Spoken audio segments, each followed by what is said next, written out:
श्री शिवाय नमस्तुभ्यम। मेरे सभी प्यारे भक्तगणों, आप सभी का आपके अपने यूट्यूब चैनल पर हार्दिक स्वागत है। मेरे सभी प्यारे भक्तों पर भगवान शिव की कृपा सदा सर्वदा बनी रहे। आइए भक्तों, आज हम सुनेंगे सोमवार व्रत की संपूर्ण कथा। अगर आपको वीडियो अच्छी लगे तो लाइक, शेयर, कमेंट, सब्सक्राइब जरूर करें। वास्कल नामक एक गाँव में विदुंग नाम का एक ब्राह्मण रहता था। वह अधर्मी, दुरा आत्मा एवं महापापी था। उसकी स्त्री बहुत ही सुंदर थी। उसका नाम चंचुला था। वह सदा उत्तम धर्म का पालन किया करती थी। वह दुष्ट ब्राह्मण उसे छोड़कर वेश्यागामी हो गया। इस तरह कुकर्म में लगे हुए उस बिंदु के बहुत वर्ष व्यतीत हो गए। उसकी पत्नी चंचुला काम से पीड़ित होने पर भी सब धर्मनाश के भय से कलेश सहकर भी दीर्घ काल तक धर्म से भ्रष्ट नहीं हुई, परंतु दुराचारी पति के आचरण से प्रभावित हो आगे चलकर वो भी दुराचारिणी हो गई। इस तरह दुराचार में डूबे हुए उन मूढ़ चित्त वाले पति पत्नी का बहुत सा समय व्यर्थ में बीत गया। शूद्र जातीय वेश्या का पति बना हुआ वह दूषित बुद्धि वाला दुष्ट ब्राह्मण विंदुक समय अनुसार मरकर नरक में जा पड़ा। बहुत दिनों तक नरक का दुख भोग कर वह मूढ़ बुद्धि पापी विंध्य पर्वत पर भयंकर पिशाच हुआ। इधर उस दुराचारी पति विंदु के मर जाने पर मूर्ख चंचुला पर पुरुषों के साथ घर में रह गई। पर पुरुषों के साथ उसका यौवन बीतने लगा। एक बार देवयोग से पुण्य पर्व के आने पर वह नारी बंधुओं के साथ गोकर्ण क्षेत्र में आ गई। बंधुओं के प्रसंग से उसने भी तीर्थ पर स्नान किया। बंधुओं के साथ इधर उधर घूमने लगी। घूमती घूमती किसी देव मंदिर में गई और वहां उसने एक देवज्ञ ब्राह्मण के मुख से भगवान शिव की परम पवित्र एवं मंगलकारिणी उत्तम पौराणिक कथा सुनी। कथावाचक ब्राह्मण कह रहे थे कि जो स्त्री पर पुरुषों के साथ व्यभिचार करती है वो मरने के बाद यमलोक जाती है। तब यमराज के दूत उसकी योनि में तपे हुए लोहे का परिथ डालते हैं। चंचुला ने कथा सुनी तो सुनकर वह भय से कांप उठी। जब कथा समाप्त हो गई तो श्रोतागण भी चले गए। तब वह डरती हुई शिव भगत कथावाचक के पास जाकर बोली, हे महाराज, मैं दुराचारिणी हूँ, मेरा चरित्र पापमय है। मुझ मूर्ख ने अपना यौवन व्यभिचार में कामासक्त होकर व्यतीत कर दिया और मैं अपने धर्म से विमुख हो गई। हाय, न जाने किस घोर कष्टदायक दुर्गति में मुझे पड़ना पड़ेगा। वहाँ कौन कौन बुद्धिमान पुरुष कुमार्ग में मन लगाने वाली मुझ पापिनी का साथ देगा। मृत्यु काल में उन भयंकर दूतों को मैं कैसे देखूंगी। जब वे बलपूर्वक मेरे गले में फंदे डालकर मुझे बांधेंगे तब मैं कैसे धीरज धारण करूंगी। नरक में जब मेरे शरीर के टुकड़े टुकड़े किए जाएंगे उस समय विशेष दुख देने वाली उस महायातना को वहां कैसे सहन करूंगी। हाय, मैं तो मर गई, मैं जल गई, मेरा हृदय विदीर्ण हो गया, मैं सब प्रकार से नष्ट हो गई, क्योंकि मैं हर तरह से पाप में डूबी हुई हूँ। ब्राह्मण, आप ही मेरे गुरु, आप ही माता, आप ही पिता है, आपकी शरण में आई हूँ। मुझ दिन अबला पर आप ही उदार कीजिए। तब उन बुद्धिमान ब्राह्मण ने उसे कृपा पूर्वक उठाया और इस प्रकार कहा। ब्राह्मण बोले कि हे नारी, सौभाग्य की बात है कि भगवान शिव की कृपा से शिव पुराण की इस वैराग्य युक्त कथा को सुनकर तुम्हें समय पर चेत हो जाए। ब्राह्मण पत्नी, तुम डरो मत, भगवान शिव की शरण में जाओ। शिव की कृपा से सारा पाप तत्काल नष्ट हो जाता है। मैं तुमसे भगवान शिव की कीर्ति कथा से युक्त उस परम वास्तु का वर्णन करूंगा जिसे तुम्हें सदा सुख देने वाली उत्तम गति को प्राप्त होगी। शिव की उत्तम कथा सुनने से तुम्हारी बुद्धि शुद्ध हो जाएगी, साथ ही तुम्हारे मन में विषयों के प्रति वैराग्य हो गया। तत्पश्चात ही पाप करने वाले पापियों के लिए सबसे बड़ा प्रायश्चित है। इस शिव पुराण की कथा के श्रवण से जैसा हृदय पवित्र होता है वैसा अन्य उपायों से नहीं होता। हृदय के पवित्र हो जाने पर शिव पार्वती जी उसके हृदय में जाकर विराजमान हो जाते हैं। तब वह शुद्ध आत्मा शिव की परम पद को पाता है। इसलिए सभी वर्ण इस कथा को सुने, क्योंकि स्वयं शिव जी ने इसकी रचना की है। बहुत से पापी इस कथा के श्रवण से शिव का ध्यान पाकर पश्चाताप करते हुए सिद्धि को प्राप्त कर चुके हैं। इस उत्तम कथा का श्रवण समस्त मनुष्यों के लिए कल्याण का बीज है। अतः यथोचित शास्त्र उत्तम मार्ग से इसकी आराधना अथवा सेवा करनी चाहिए। यह भव बंधन रूपी रोग का नाश करने वाली है। भगवान शिव की कथा को सुनकर फिर अपने हृदय में उसका मनन एवं निधि ध्यान करना चाहिए। इससे पूर्णतः चित्त शुद्ध हो जाता है। चित्त शुद्धि होने से महेश्वर की भक्ति अपने दोनों पुत्र ज्ञान और वैराग्य के साथ निश्चय ही प्रकट होती है। तत्पश्चात महेश्वर के अनुग्रह से दिव्य मुक्ति प्राप्त होती है। इसमें कोई संशय नहीं। जो मुक्ति से वंचित है उसे पशु समझना चाहिए, क्योंकि उसका चित्त माया के बंधन में आसक्त है।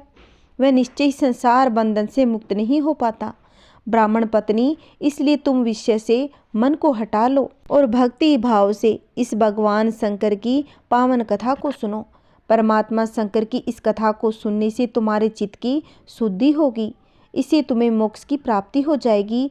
जो निर्मल चित्त से भगवान शंकर की चरण विंद से चिंतन करता है उसकी एक ही जन्म में मुक्ति हो जाती है। यह मैं तुमसे सत्य कहता हूँ। दयालु ब्राह्मण शिव ध्यान में मगन होकर मौन हो गए। तब चंचुला प्रसन्नचित हो आंखों से आंसू बहाती हुई हाथ जोड़कर ब्राह्मण के चरणों में गिर पड़ी और कहने लगी, हे भगवान, आपने मुझे कृतार्थ कर दिया। फिर चरणों से उठकर परम शांति से गदगद हो ब्राह्मण से वैराग्य युक्त वचन बोली, हे शिव भक्त, आप धन्य हैं, पर उपकार प्रायण है, श्रेष्ठ जनों में वर्णीय है। हे साधो, मैं नरक रूपी समुद्र में गिर रही हूँ, मेरा उद्धार करो। शिव पुराण की कथा अर्थ युक्त सुनकर मैं विषय से विरक्त हो गई हूँ। शिव पुराण को सुनने के लिए मेरे मन में बड़ी श्रद्धा हो रही है। ऐसा कहकर हाथ जोड़कर उनका अनुग्रह पाकर चंचुला उस शिव पुराण की कथा को सुनने की इच्छा मन में लिए उन ब्राह्मण देवता की सेवा में तत्पर हो वहीं रहने लगी। तद उपरांत शिव भक्तों में श्रेष्ठ और शुद्धि बुद्धि वाले ब्राह्मण देवता ने उसी स्थान पर उस स्त्री को शिव पुराण की उत्तम कथा सुनाई। इस प्रकार उस गोकर्ण नामक स्थान में उन्हीं श्रेष्ठ ब्राह्मण से उसने शिव पुराण की परम उत्तम कथा सुनी, जो भक्ति, ज्ञान और वैराग्य को बढ़ाने वाली तथा मुक्ति प्रदान करने वाली है। उस परम उत्तम कथा को सुनकर ब्राह्मण पत्नी अत्यंत कृतार्थ हो गई। उसका चित्त शीघ्र ही शुद्ध हो गया। फिर भगवान शिव के अनुग्रह से उसके हृदय में शिव के सैगुण रूप का चिंतन होने लगा। इस प्रकार उसने भगवान शिव में लगी रहने वाली उत्तम बुद्धि पाकर शिव के सच्चिदानंद स्वरूप का बार बार चिंतन प्रारंभ कर दिया। उसके बाद समय के पूरे होने पर भक्ति, ज्ञान और वैराग्य से युक्त हुई चंचुला ने अपने शरीर को बिना किसी कष्ट से त्याग दिया। इतने में ही भगवान शिव का भेजा हुआ एक दिव्य विमान द्रुत गति से वहां पहुंचा, जो उसके अपने गणों से संयुक्त और भांति भांति के शोभा साधनों से संपन्न था। चंचुला उस विमान पर आरूढ़ हो भगवान शिव के श्रेष्ठ पार्षदों ने उसे तत्काल शिवपुर में पहुंचा दिया। उसके सारे मल धुल गए थे और वह दिव्य रूपिणी दिव्यांगना हो गई। मस्तक पर अर्धचंद्र आकार का मुकुट धारण किए हुए वह गौरांगी देवी शोभाशाली दिव्य आभूषणों से विभूषित थी। शिवपुरी में पहुंचकर उसने सनातन देवता महादेव जी को देखा। सभी मुख्य मुख्य देवता उनकी सेवा में खड़े हुए थे। उनकी सेवा व उत्तम भक्ति भाव से उपस्थित थे। उनकी अंगकांति करोड़ों सूर्यों की भांति प्रकाशित हो रही थी। कंठ में नील चिन्ह शोभा पाता था। 5 मुख और मुख में 3-3 नेत्र थे। मस्तक पर अर्धचंद्र आकार मुकुट शोभा देता था। उन्होंने अपने वामांग भाग में गौरी देवी को बिठा रखा था, जो पुंज के समान प्रकाशित थी। गौरीपति महादेव जी की कांति कपूर के समान गौर थी। उनका सारा शरीर श्वेत भस्म से बासित था। श्वेत वस्त्रधारी गौरी शंकर का दर्शन कर चंचुला परम प्रसन्न होकर बार बार प्रणाम करने लगी। श्री पार्वती जी ने तो उस चंचला को दिव्य रूप देकर अपनी सखी बना लिया।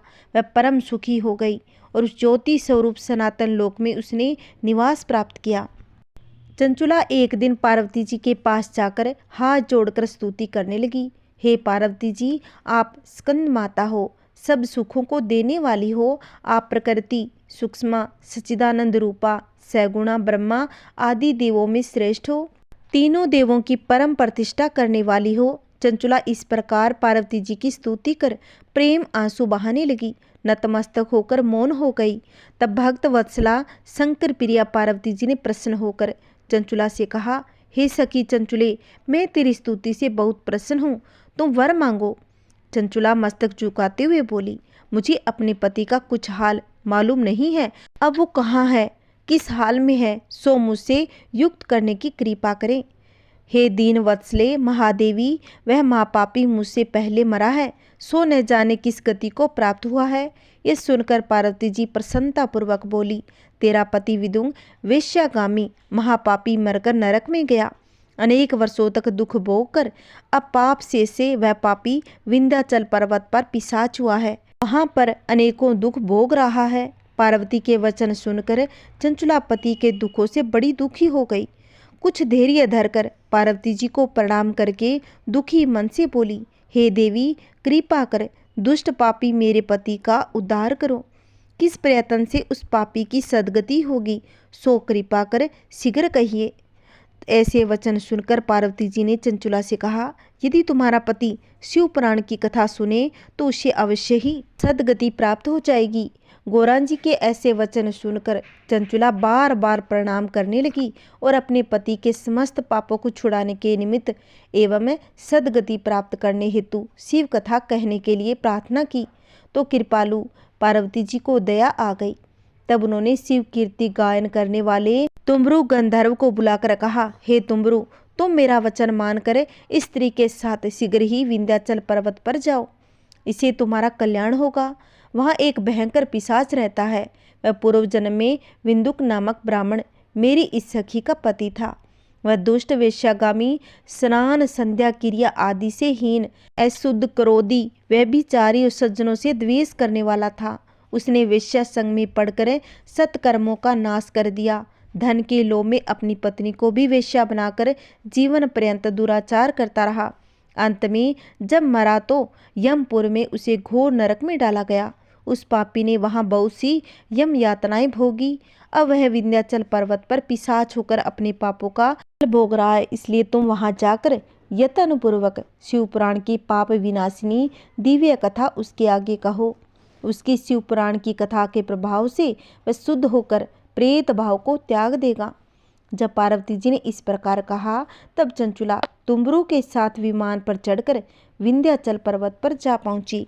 वहां उसने बड़े विशाल शरीर और महाहनु वाले हंसते अथवा रोते हुए विकट आकार वाले पिशाच को देखा। उस भयंकर पिशाच को महाबली तुम्बरू नामक गंधर्व ने बलपूर्वक पकड़कर पासों से बांध दिया। उसे शिव पुराण सुनाने के लिए महान उत्सव मनाया। उस दिन से यह प्रसिद्ध हो गया कि गौरी की आज्ञा से पिशाच को तारने के लिए तुम्बरू गंधर्व विंध्याचल पर शिव पुराण की कथा करेंगे। सब लोगों में महान कोलाहल हो गया। कथा सुनने के लिए वहां भारी समाज एकत्रित हो गया। सभी की कथा पर बड़ी रुचि थी। पासों से बंधे हुए पिशाच को वहां बिठा दिया। तब तुम्बरू हाथ में वीणा लेकर शिव कथा कीर्तन करने लगे। पहली संहिता से लेकर 7वीं संहिता तक महात्म्य सहित उसने शिव पुराण की कथा सुनाई। तो समस्त श्रोतागण उस 7 संहिता वाले संपूर्ण शिव पुराण को सुनकर सब पापों से मुक्त हो गए और उस ब्राह्मण ने पिशाच शरीर त्याग कर दिव्य रूप प्राप्त कर लिया। तब उसकी पत्नी को देखकर समस्त देव ऋषि विस्मित होकर आनंदित हुए और प्रसन्न होकर शिव यश गान करते हुए अपने अपने लोक को चले गए। उसके बाद विदुंग भी अपनी पत्नी सहित विमान पर बैठकर तुम्बरू के साथ शिव गुणगान करता हुआ शिवलोक को गया। तब भगवान शंकर ने पार्वती जी सहित उसका बड़ा आदर किया, उसे अपना गण बना लिया। जो कोई इस पवित्र कथा को श्रद्धापूर्वक सुनता है एवं कीर्तन करता है वह इस लोक में सुखों को भोग कर अंत में मुक्ति को प्राप्त कर लेता है। बोलिए शिव पार्वती की जय। आइए भक्तों, अब एक और कथा सुनते हैं। एक बार किसी एक नगर में एक साहूकार रहता था। उसके घर में धन की कोई कमी नहीं थी, लेकिन कोई संतान न होने के कारण वह बहुत ही दुखी रहता था। संतान प्राप्ति के लिए वह हर सोमवार को व्रत रखता था और पूरी श्रद्धा के साथ शिव मंदिर जाकर भगवान शिव और माता पार्वती की पूजा भी करता। उसकी भक्ति देखकर एक दिन माँ पार्वती प्रसन्न होकर भगवान शिव से साहूकार की मनोकामना पूर्ण करने का निवेदन किया। हे प्रभु, यह साहूकार आपका नयन भक्त है, अतः इसकी मनोकामना पूर्ण करनी चाहिए। अगर आज हम इनकी मनोकामना पूर्ण नहीं करेंगे, कल को हमें कोई नहीं मानेगा। शिवजी ने कहा कि पार्वती, यह संसार कर्म क्षेत्र है। जैसे किसान खेत में जैसा बीज बोता है वैसा ही काटता है, उसी तरह इस संसार में जो जैसा कर्म करता है वैसा ही फल भोगता है। तब पार्वती जी ने अत्यंत आग्रह से कहा, प्रभु यदि इसे किसी प्रकार का दुख है तो इसे अवश्य ही दूर करें। आप सदैव अपने भक्तों पर दयालु होकर उनके दुखों का निवारण करते हैं। यदि आप ऐसा नहीं करेंगे तो मनुष्य आपकी सेवा पूजा तथा व्रत क्यों करेंगे। पार्वती जी का ऐसा आग्रह देख शिव जी कहने लगे, हे पार्वती, पुत्र न होने के कारण ही यह अत्यंत दुखी रहता है। इसके भाग्य में पुत्र न होने पर भी पुत्र प्राप्ति का वरदान देता हूँ, लेकिन उन्होंने बताया यह बालक 12 वर्ष तक ही जीवित रहेगा। माता पार्वती और भगवान शिव की बातचीत को साहूकार सुन रहा था। साहूकार को इस बात की खुशी भी नहीं हुई, ना ही दुख हुआ। वह पहले की भांति शिव जी की पूजा करता रहा। कुछ समय बाद साहूकार की स्त्री गर्भवती हुई और 10वें महीने उसके गर्भ से एक अति सुंदर और पुत्र उत्पन्न हुआ। साहूकार के घर में अत्यंत खुशी मनाई गई, परंतु पुत्र की केवल 12 वर्ष की आयु जान उसने कोई अधिक प्रसन्नता प्रकट नहीं की, न ही किसी को यह भेद बतलाया। जब वह बालक 11 वर्ष का हो गया तब उसकी माता ने उसके पिता से पुत्र के विवाह की चर्चा की, तो साहूकार बोला कि मैं अभी आगे और पढ़ने के लिए इसको काशी जी भेजूंगा। जब वह 11 वर्ष का हुआ तो उसे पढ़ने के लिए काशी भेज दिया गया। साहूकार ने पुत्र के मामा को बुलाकर उसे बहुत सारा धन दिया और कहा कि तुम इस बालक को काशी विद्या प्राप्ति के लिए ले जाओ और मार्ग में यज्ञ करवाओ। जहाँ भी यज्ञ करवाओ वहीं पर ब्राह्मणों को भोजन कराते हुए और दक्षिणा देते हुए जाना। दोनों मामा और भांजा इसी तरह यज्ञ कराते और ब्राह्मणों को दान दक्षिणा देते काशी जी की ओर चल पड़े। रात में एक नगर पड़ा जहाँ नगर के राजा की कन्या का विवाह हो रहा था, लेकिन जिस राजकुमार से उसका विवाह होने वाला था वह एक आंख से काना था। राजकुमार के पिता ने अपने पुत्र के काना होने की बात को छुपाने के लिए एक चाल सोची। साहूकार के पुत्र को देखकर उसके मन में एक विचार आया। उसने सोचा, क्यों न इस लड़के को दूल्हा बनाकर राजकुमारी से विवाह करा दूं। विवाह के बाद इसको धन देकर विदा कर दूंगा और राजकुमारी को अपने नगर ले जाऊंगा। लड़के को दूल्हे का वस्त्र पहनाकर राजकुमारी से विवाह कर दिया। और लेकिन साहूकार का पुत्र एक ईमानदार शख्स था। उसे यह बात बिल्कुल भी अच्छी नहीं लगी। उसने अवसर पाकर राजकुमारी की चुन्नी के पल्ले पर लिख दिया कि तुम्हारा विवाह मेरे साथ हुआ है, लेकिन जिस राजकुमार के संग तुम्हें भेजा जाएगा वह एक आंख से काना है। मैं तो काशी जी पढ़ने जा रहा हूँ। जब राजकुमारी ने चुन्नी पर लिखी बातें पढ़ी तो उसने अपने माता पिता को सारी बात बता दी। राजा ने अपनी पुत्री को विदा नहीं किया, जिससे बारात वापस चली गई। दूसरी ओर साहूकार का लड़का और उसका मामा काशी पहुँचे। वहाँ जाकर उन्होंने यज्ञ किया। जिस दिन लड़के की आयु 12 साल की हुई उसी दिन यज्ञ रखा गया। लड़के ने अपने मामा से कहा कि मेरी तबीयत कुछ ठीक नहीं है। मामा ने कहा कि तुम अंदर जाकर सो जाओ। शिवजी के वरदान अनुसार कुछ ही क्षणों में उस बालक के प्राण निकल गए। मृत भांजे को देख उसके मामा ने विलाप करना शुरू कर दिया। संयोगवश उसी समय शिवजी और माता पार्वती उधर से जा रहे थे। पार्वती ने भगवान से कहा, हे प्राणनाथ, मुझे इसके रोने के स्वर सहन नहीं हो पा रहे। आप इस व्यक्ति के कष्ट को अवश्य दूर करें। जब शिवजी मृत बालक के समीप गए और बोले, यह उसी साहूकार का पुत्र है जिसे मैंने 12 वर्ष की आयु का वरदान दिया। अब इसकी आयु पूरी हो चुकी है। लेकिन मृत भाव से विभोर माता पार्वती ने कहा, हे महादेव, आप इस बालक को और आयु देने की कृपा करें, अन्यथा इसके वियोग में इसके माता पिता तड़प तड़प कर मर जाएंगे। पार्वती जी के बार बार आग्रह करने पर शिवजी ने उसको जीवन वरदान दिया और शिवजी महाराज की कृपा से लड़का फिर से जीवित हो गया। उसके बाद वह लड़का और मामा उसी प्रकार यज्ञ करते तथा ब्राह्मणों को भोजन कराते अपने घर की ओर जा रहे थे। रास्ते में उसी शहर में आए जहाँ उसका विवाह हुआ था। वहाँ पर आकर उन्होंने यज्ञ आरंभ कर दिया। तो जिस लड़की से उसकी शादी हुई थी उसके पिता ने उसको पहचान लिया और अपने महल में ले जाकर उसकी बड़ी खातिर के साथ बहुत से दास दासियों सहित आदर पूर्वक लड़की और जमाई को विदा किया। जब वह अपने शहर के निकट आए तो मामा ने कहा, मैं पहले तुम्हारे घर जाकर खबर कराता हूँ। जब उस लड़के का मामा घर पहुँचा तो लड़के के माता पिता घर की छत पर बैठे हुए थे और यह प्रण कर रखा था, यदि हमारा पुत्र सकुशल लौट आया तो हम राजी खुशी नीचे आएंगे, नहीं तो हम भी अपने प्राण खो देंगे। इतने में उस लड़के के मामा ने आकर यह समाचार दिया कि आपका पुत्र आ गया तो उनको विश्वास नहीं हुआ। तब उसके मामा ने शपथ पूर्वक कहा, आपका पुत्र अपनी पत्नी के साथ बहुत सारा धन साथ में लेकर आया है। तो सेठ ने आनंद के साथ उसका बहुत ही स्वागत किया और बड़ी प्रसन्नता के साथ रहने लगे। जो भी मनुष्य सोमवार के व्रत धारण करता है अथवा इस कथा को पढ़ता या सुनता है, उसकी भगवान भोलेनाथ समस्त मनोकामनाएं पूर्ण कर देते हैं। बोलिए श्री हरि विष्णु भगवान की जय हो। बोलिए शिव पार्वती की जय हो। ये भक्तजनों, अब एक और कथा सुनते हैं।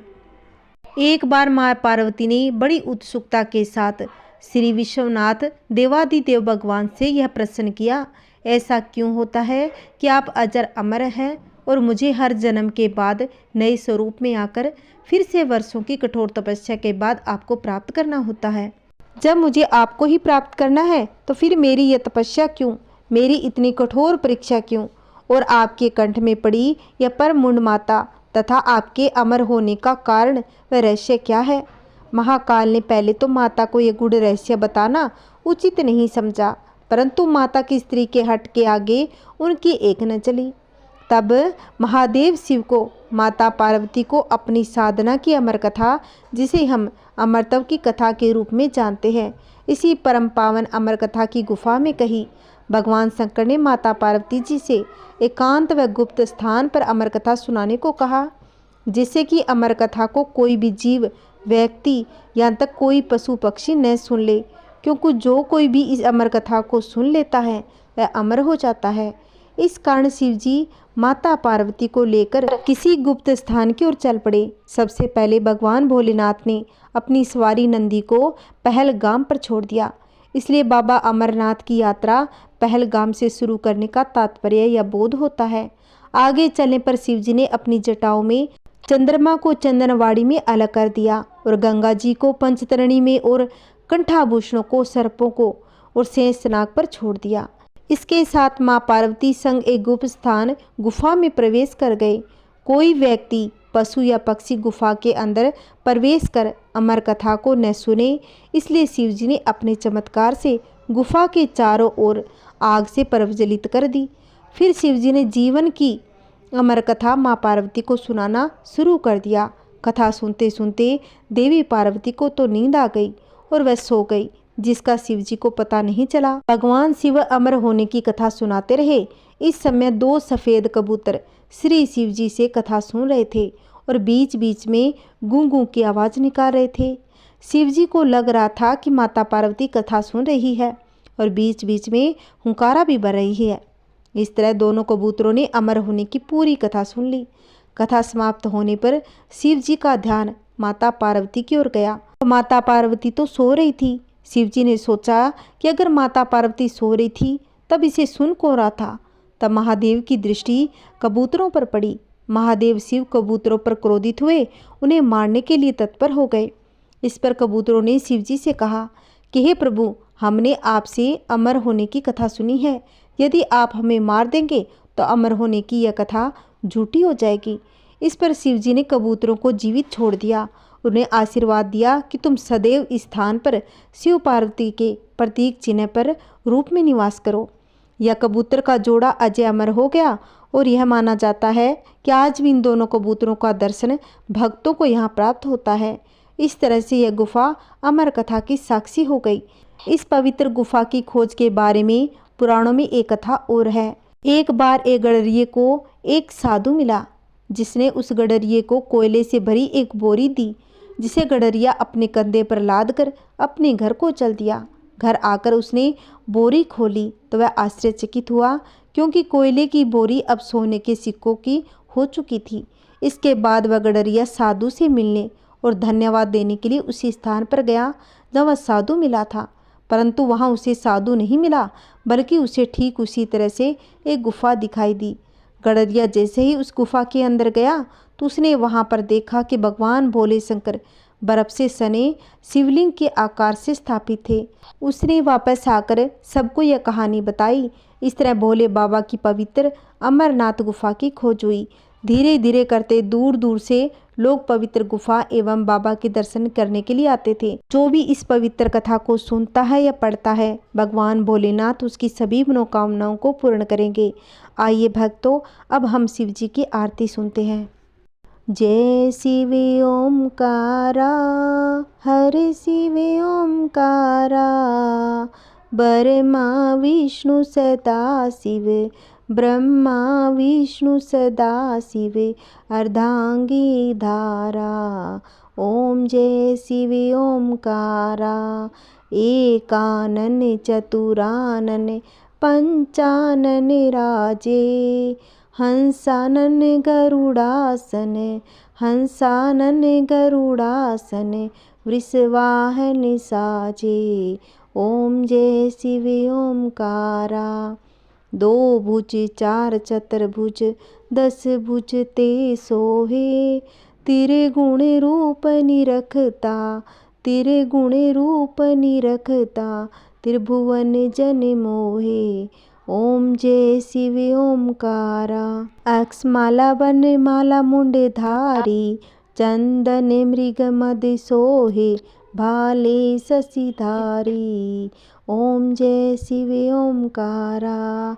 श्वेतांबर पीतांबर बागंबर अंगे, सनकादिक गरुणादिक भूतादिक संगे। ओम जय शिव ओंकारा। कर के मध्य कमंडलु, चक्र त्रिशूल धरता, जग करता जग भरता, जग संहार करता। ओम जय शिव ओंकारा। ब्रह्मा विष्णु सदा शिव, जानत अविवेका, पर्णवाक्षर के मध्य ये तीनों एका। ओम जय शिव ओंकारा। काशी में विश्वनाथ विराजत, नंदी ब्रह्मचारी, नित उठी भोग लगावत, महिमा अति भारी। ओम जय शिव ओंकारा। तेरे गुण शिव जी की आरती, जो कोई नर गावे, कहत शिवानंद स्वामी, मनवांछित फल पावे। ओम जय शिव ओंकारा, हर शिव ओंकारा। बोलिए श्री हरि विष्णु भगवान की जय हो। ओम नमः शिवाय। हरे कृष्णा हरे राम। जय श्री कृष्णा, राधे राधे। अगर आपको मेरी कथा अच्छी लगी होगी तो प्लीज़ मेरी कथा को अपने दोस्तों में, परिवार में ज़रूर शेयर करें। अगर आपने अभी तक मेरे चैनल को सब्सक्राइब नहीं किया है तो प्लीज़ मेरे चैनल को सब्सक्राइब करें। कमेंट बॉक्स में हर हर महादेव जरूर लिखना। जय श्री कृष्णा, राधे राधे।